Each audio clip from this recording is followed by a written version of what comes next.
Assalamualaikum warahmatullahi wabarakatuh. Alhamdulillahi rabbil alamin wal aqibatu lil muttaqin fala udwana illa 'alal zalimin.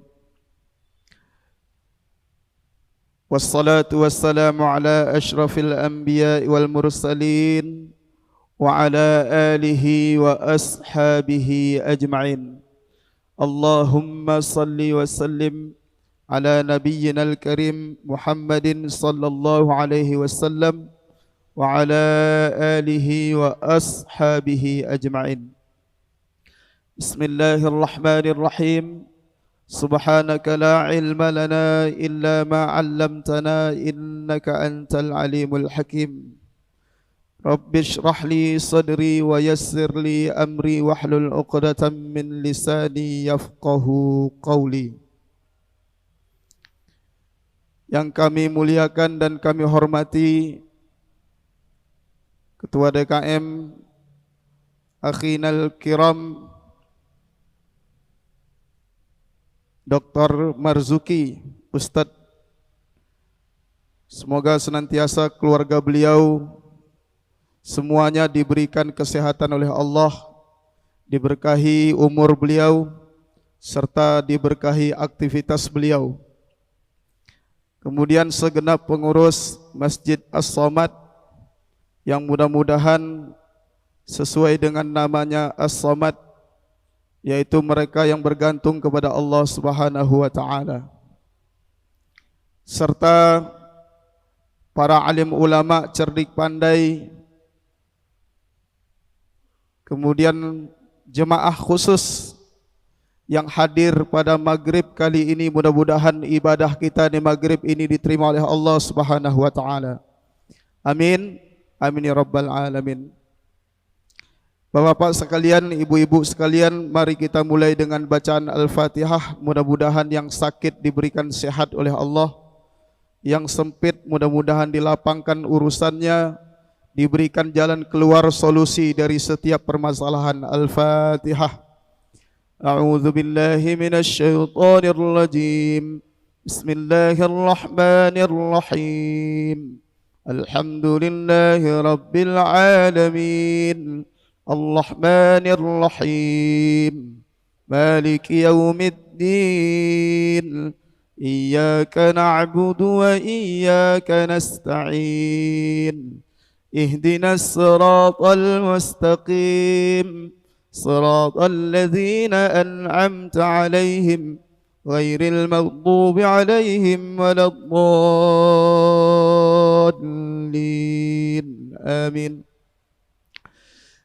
Jemaah sekalian yang dimuliakan Allah, malam ini saya mendapat amanah untuk menyampaikan satu tema kajian, yaitu esensi dan makna kurban dalam hablum minallah dan hablum minannas. Karena beberapa hari lagi, beberapa hari ke depan kita masuk ke dalam satu bulan yang termasuk bulan haram, yaitu bulan Zulhijjah. Yang gemuk-gemuk cukup syarat siap-siap dikorbankan. Maka persiapkan dari sekarang agar gemuk sehat. Apa yang perlu dipersiapkan Bapak Ibu? Adalah kambing atau sapi. Maka mudah-mudahan kita dipanjangkan umur sampai bulan Idul Kurban, dan kita bisa berkurban atas izin Allah, rezeki kita dimudahkan, diluaskan oleh Allah Subhanahu wa Ta'ala. Amin. Amin ya rabbal alamin. Pertama, alhamdulillah, inilah nikmat yang paling besar, yaitu nikmat ibadah. Kedua, kita bersalawat kepada baginda Rasulullah sallallahu alaihi wasallam. Allahumma salli ala sayyidina Muhammad wa ala ali sayyidina Muhammad. Berbicara tentang kurban. Kurban adalah tradisi dari nabi ke nabi yang secara bahasa semua para anbiya mereka mengajak umatnya untuk beribadah kepada Allah. Selalu pesan di dalam Al-Quran, ya qaumi i'budullah, wahai kaumku, sembahlah Allah. Lalu kita bertanya, menyembah Allah disebut dalam bahasa syariat atau istilah yaitu ibadah. Ibadah adalah hubungan antara abid, seorang penyembah, dan al-ma'bud, dan yang disembah. Maka hubungan antara abid dan ma'bud disebut namanya ibadah. Lalu kemudian kita bertanya selanjutnya, apakah tujuan ibadah? Tujuan ibadah itu adalah agar kita dekat dengan Allah Subhanahu wa ta'ala. Saya bertanya sebelum saya menguatkan kenapa tujuan ibadah itu agar makin dekat. Saya bertanya kepada Bapak Ibu, Pak, orang yang salatnya tidak khusyuk, baca Qur'annya masih salah, kira-kira dapat pahala enggak, Pak? Dapat pahala enggak, Pak? Dapat. Bu, dapat pahala? Orang yang salatnya kurang khusyuk, baca Qur'annya masih salah, itu dapat pahala. Karena kenyataannya, kalau tidak dapat pahala, maka itu berimplikasi kepada kita. Bukankah salat kita belum khusyuk? Benar enggak? Salat kita belum khusyuk, baca Quran kita masih salah.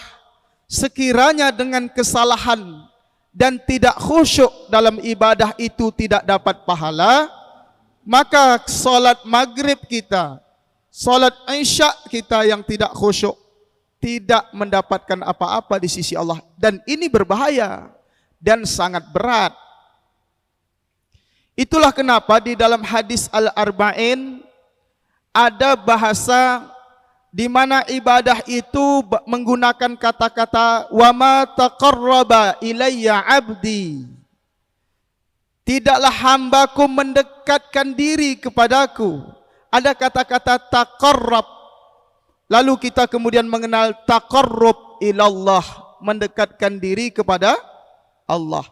Artinya begini, orang yang ibadah itu ada yang mencari pahala, sekedar mencari pahala, ada yang konsentrasinya di atas itu, yaitu agar makin dekat kepada Allah Subhanahu wa ta'ala.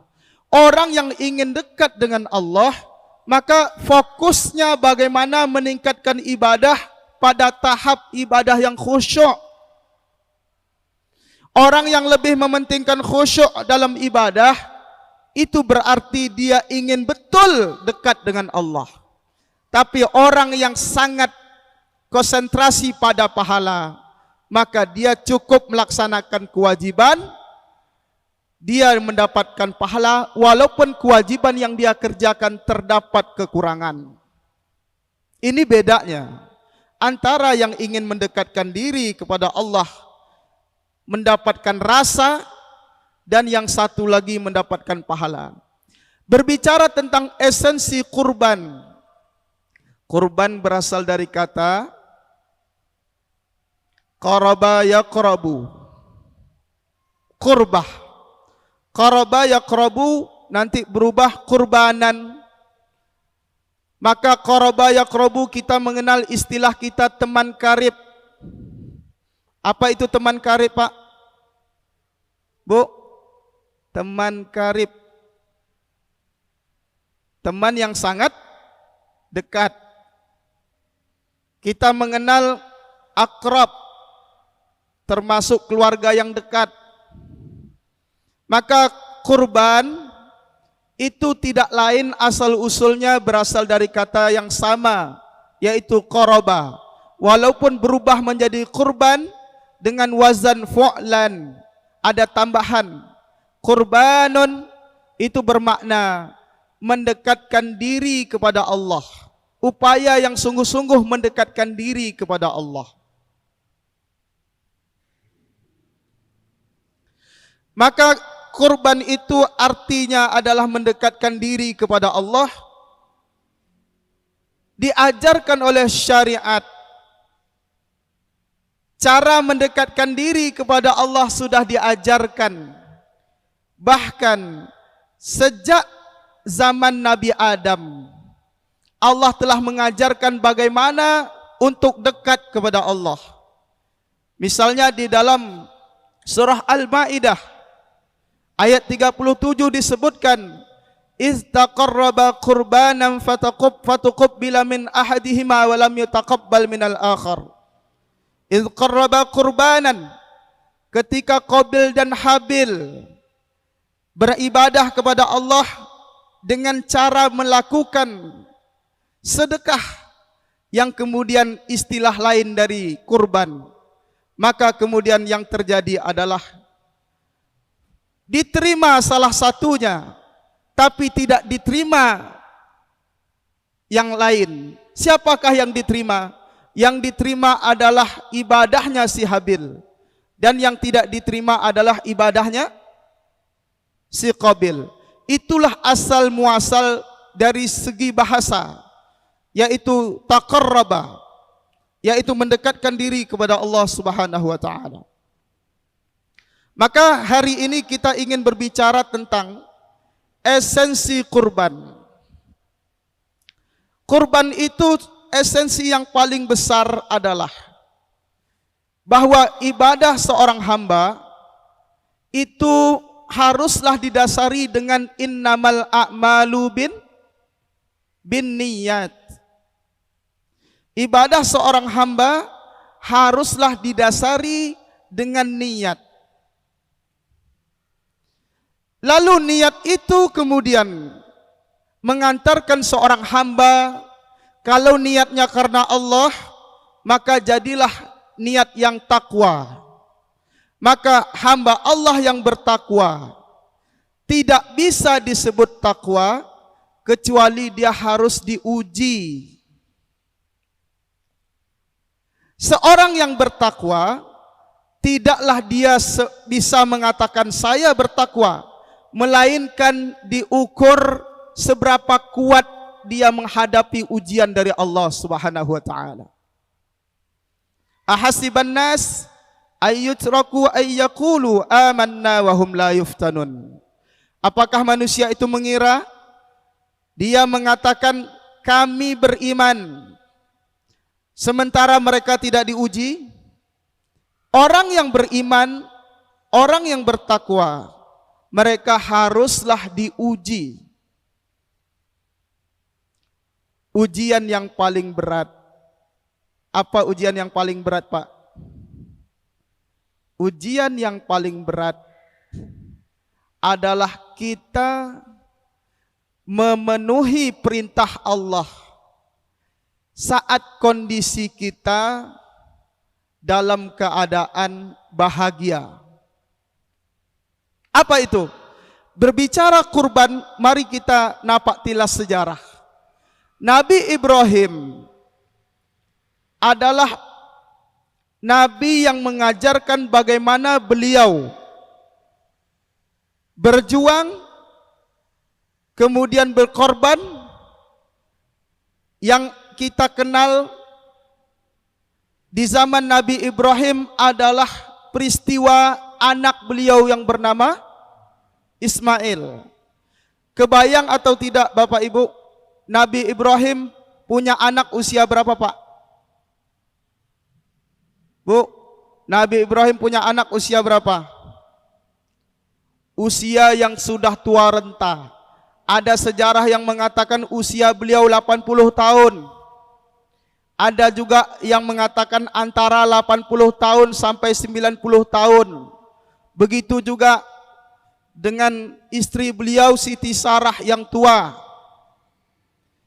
Tapi kemudian Nabi Ismail anak beliau lahir dari istri yang kedua namanya Siti Hajar.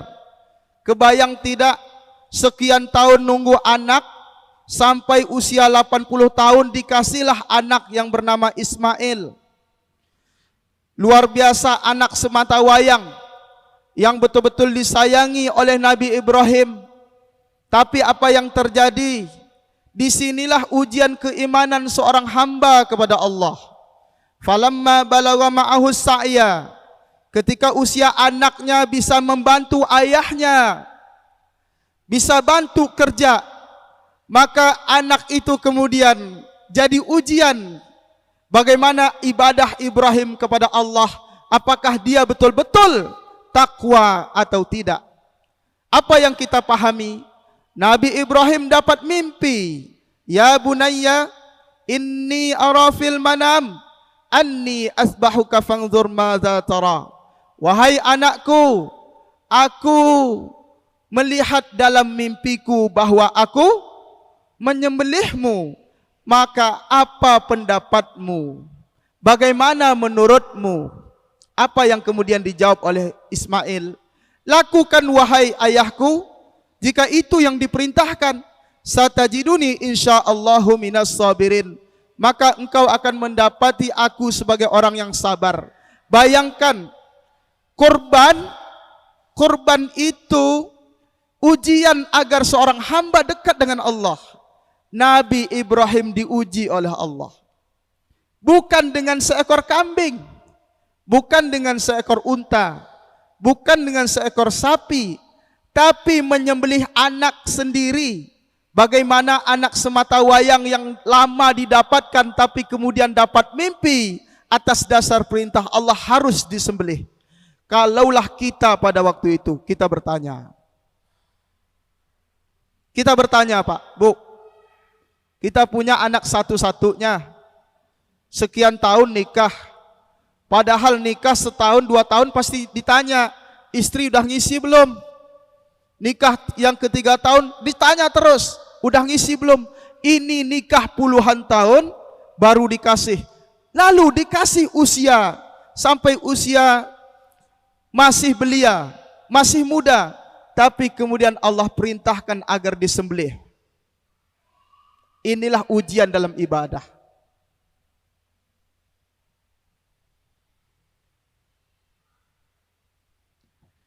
Makanya orang ibadah tidaklah dikatakan bertakwa sampai dia diuji. Diuji yang paling berat, apa yang harus diuji? Uji kepemilikan. Nabi Ibrahim merasa anak Ismail punya dia. Dia merasa Ismail itu adalah anugerah Allah dan menjadi anaknya, seakan-akan anaknya tidak boleh hilang, tidak boleh pergi. Tapi karena kuatnya iman Nabi Ibrahim Khalilullah dan kuatnya iman Nabi Ismail, Allah perintahkan agar anaknya disembelih. Itu artinya kurban adalah ujian. Bagaimana kita menyikapi nikmat Allah? Bahwa nikmat Allah yang ada pada diri kita itu sebenarnya adalah mutlak milik Allah. Kepemilikan absolut. Dalam bahasa Arab disebut namanya milkul mutlak.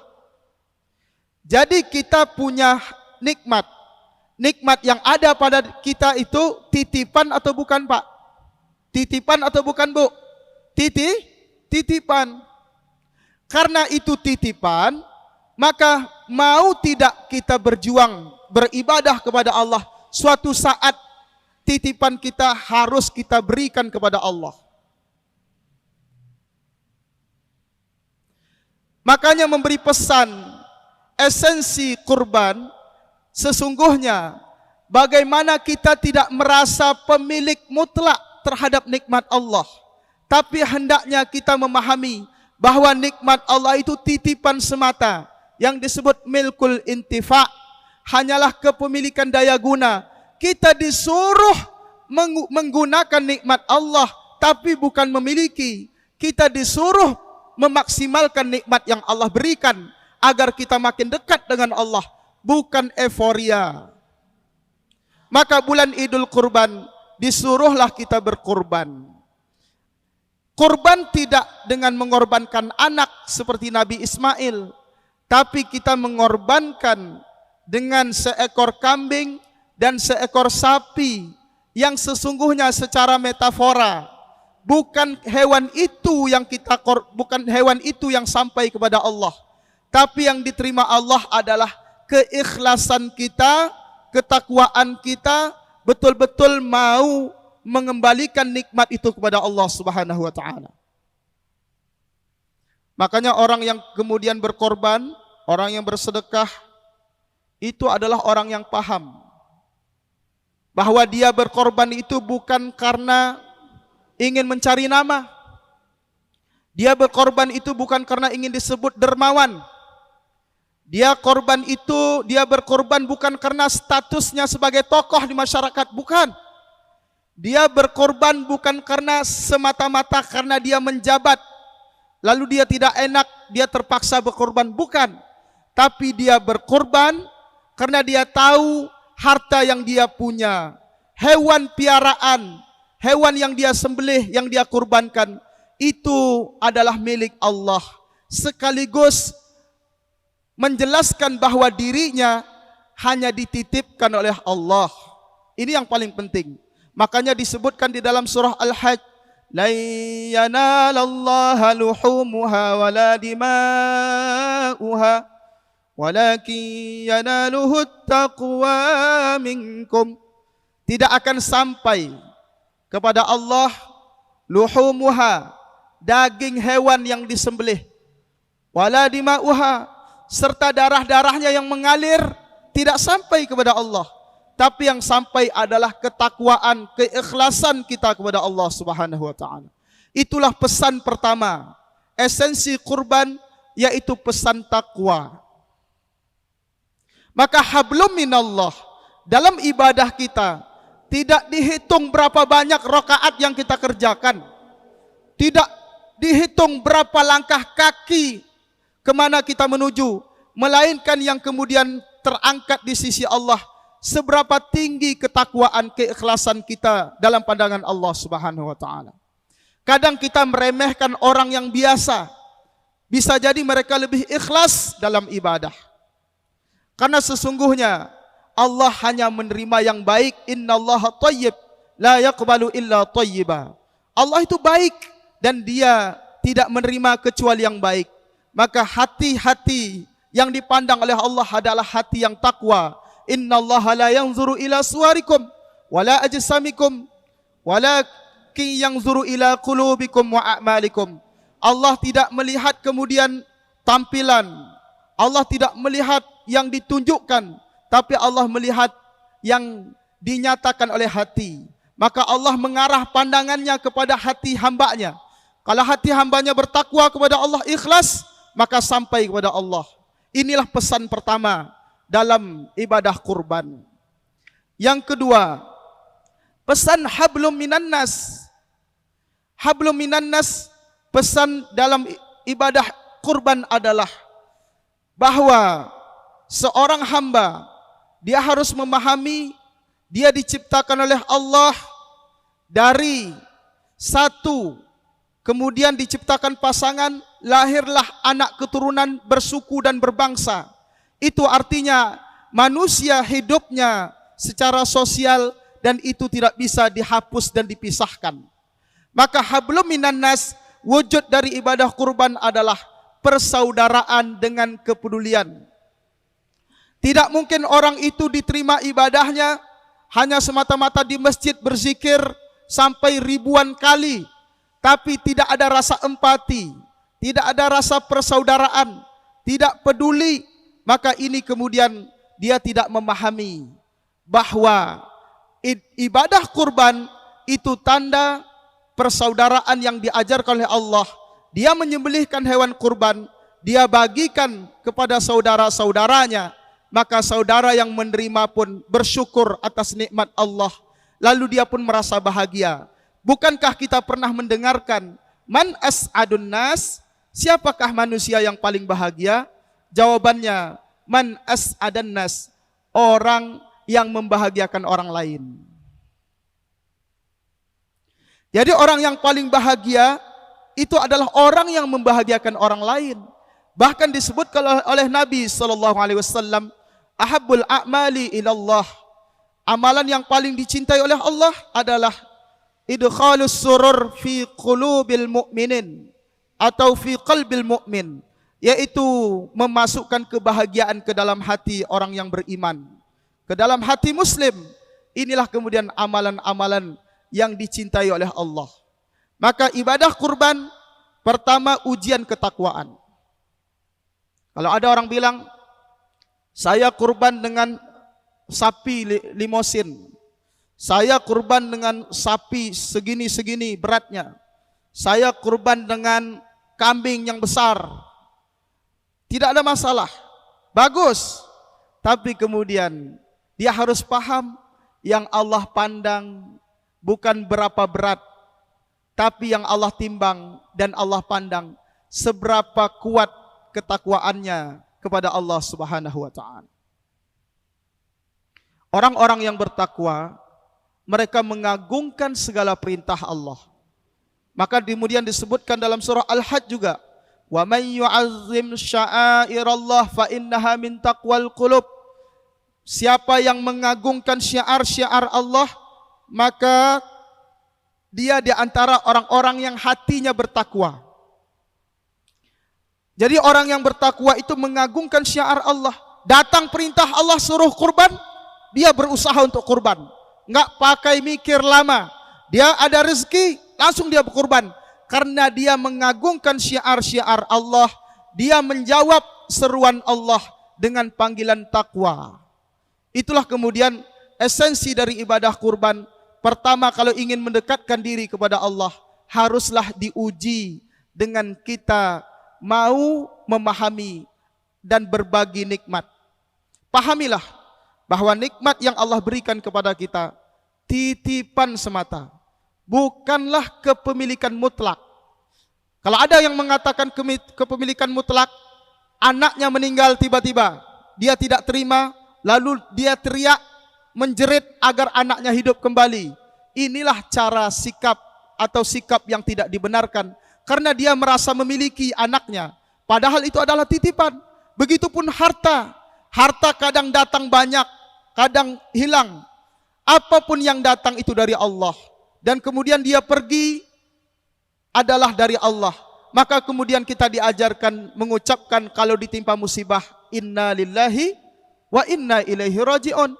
Karena sesungguhnya kita ini milik Allah, maka Allah lah yang berhak memiliki kita.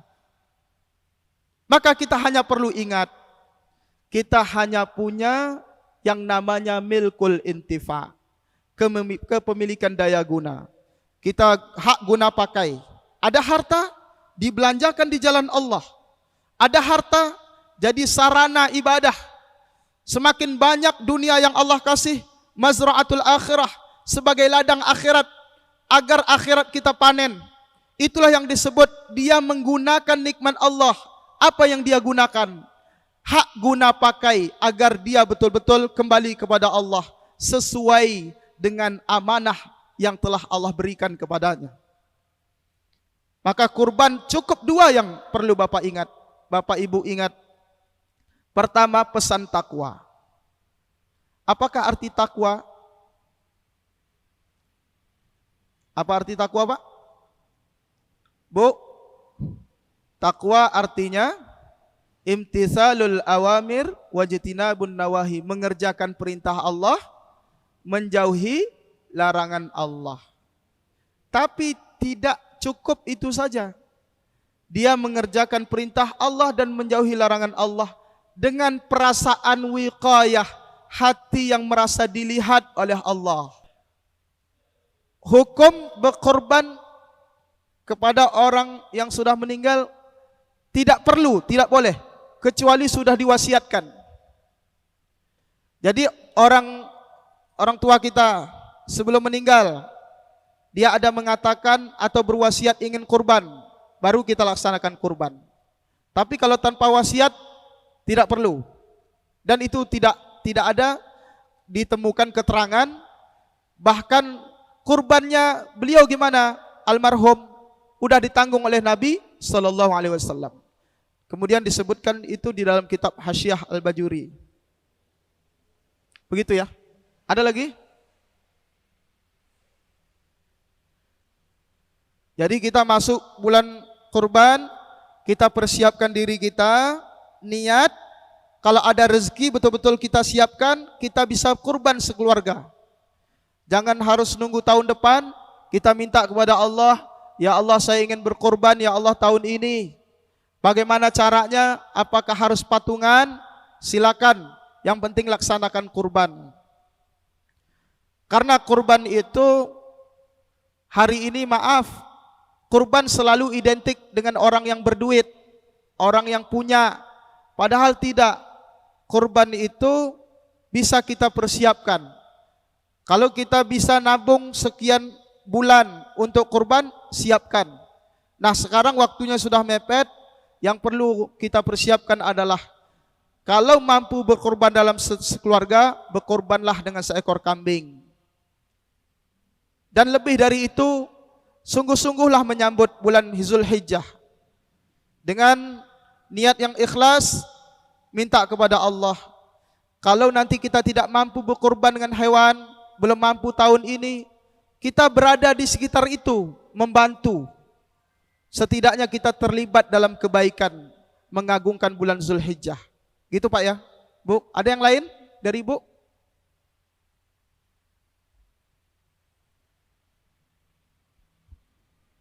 Enggak dengar, ada mic enggak?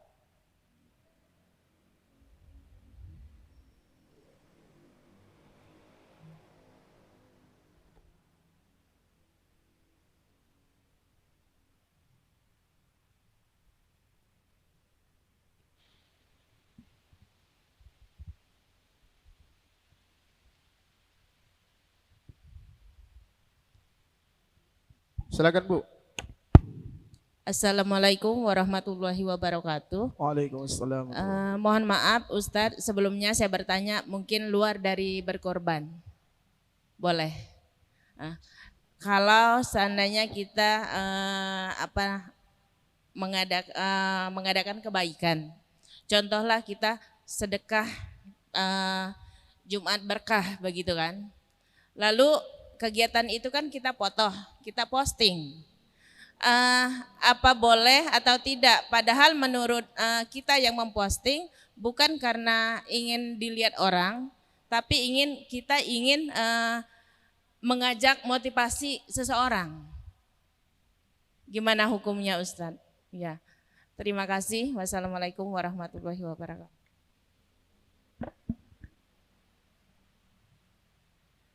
Dalam kebaikan itu, mau ditampakkan, mau disembunyikan, walaupun disembunyikan itu lebih baik, tapi kalau ditampakkan kebaikan itu, di-share, di-posting, tapi kemudian kita bisa mensterilkan diri kita, jiwa kita tetap ikhlas, tidak terpancing, karena sesungguhnya dalam ibadah itu tidak perlu takut riya, hanya perlu dilawan, rasa itu dilawan. Tetap menjaga niat, perbaiki niat, tidak ada masalah. Bahkan syiar, kebaikan itu harus ditampakkan, karena itu syiar. Maka kita menampakkan kebaikan agar orang lain mencontoh. Adapun yang kemudian yang komen, ini pamer ya, pamer nih ya, itu lain lagi urusannya. Itu adalah urusan orang yang melihat. Cuma begini, ada juga kebiasaan kita datang ke tempat yang indah, lagi dapat nikmat, kita suka share. Padahal itu bisa pula kadang mengganggu. Misalnya begini, kita sedang berjalan kemana-mana, kita posting, mungkin tetangga kita sedang lagi sulit. Nah gara-gara melihat postingan kita, dia terganggu psikologisnya, dia merasa makin berduka. Nah ini juga yang kemudian patut hati-hati. Maka kemudian tahaddus bin nikmah, berbagi nikmat di media sosial, sesungguhnya patut kita pelajari, berbagi nikmat atau berbagi foto. Karena kalau berbagi nikmat itu kita bisa dinikmati oleh orang lain. Tapi kalau sekedar berbagi foto, kadang membuat orang lain menderita. Nah ini kemudian tidak ada masalah secara pribadi, kita yang memposting tergantung niat kita. Tapi di dalam Islam selain niat perlu juga kemaslahatan. Seberapa penting kita memposting itu? Niat kita sudah benar, tapi seberapa manfaat? Kalau memang niatnya untuk syiar agar orang lain agar makin rajin sedekah di Jumat yang berkah, bagus. Tapi kalau kira-kiranya manfaatnya kurang, maslahatnya kurang, maka lebih baik posting cukup sesekali 2 kali. Karena kalau posting Jumat berkah setiap Jumat, kan orang udah hafal juga, ini Jumat berkah. Tapi kalau untuk ngajak orang lain sedekah, bagus, syiar. Gitu Bu ya. Ada lagi Pak? Saya kira itu. Silakan Bu.